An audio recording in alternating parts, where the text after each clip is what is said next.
இன்னைக்கு நம்ம வெரைட்டியாக பலாப்பழம் பாயசம் பண்ணலாம். அதுக்கு பலாப்பழம், நார்மல் பால், இலாச்சி, ட்ரை ஃப்ரூட்ஸ், நாட்டு சர்க்கரை, ஜவ்வஸ், நெய், தேங்காய் பால்.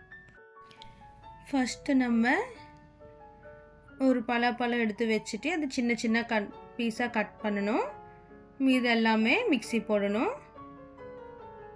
ஒரு கிண்ணத்தில் நார்மல் பால், கொஞ்சம் தண்ணி போட்டுட்டு ஊற வச்சிருக்கிற ஜவ்வஸ் இதில் போட்டுட்டு நல்லா குக் பண்ணணும்.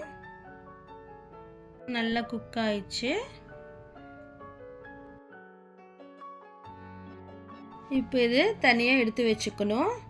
இன்னொரு கிண்ணத்தில் கொஞ்சம் நெய்யை போட்டுட்டு அதில் ட்ரை ஃப்ரூட்ஸ் எல்லாமே போடணும்.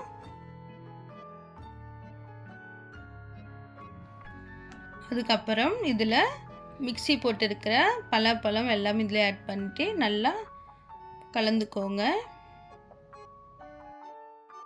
ஒரு 2 மினிட்ஸ்க்கு அப்புறம் கட் பண்ணி வச்சுருக்கிற அந்த பலாப்பழம் கூட போட்டுட்டு நல்லா குக் பண்ணிக்கோங்க.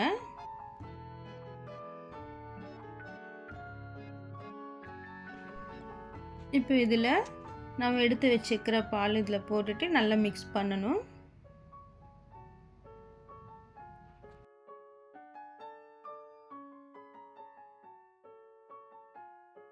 இப்போ ஏலக்காவை பவுட்ரு பண்ணிவிட்டு அதில் ஆட் பண்ணணும். அதோடு சேர்த்து கொஞ்சம் கொஞ்சமாக நாட்டு சர்க்கரை இதில் போட்டுட்டு கலந்துக்கணும்.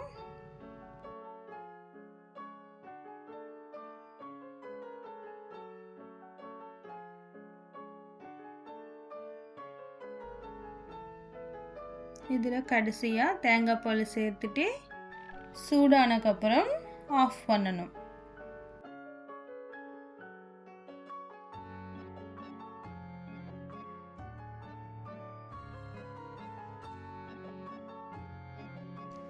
அவ்வளோதான், ரொம்ப டேஸ்டியான பலாப்பழம் பாயசம் ரெடி ஆயிடுச்சு.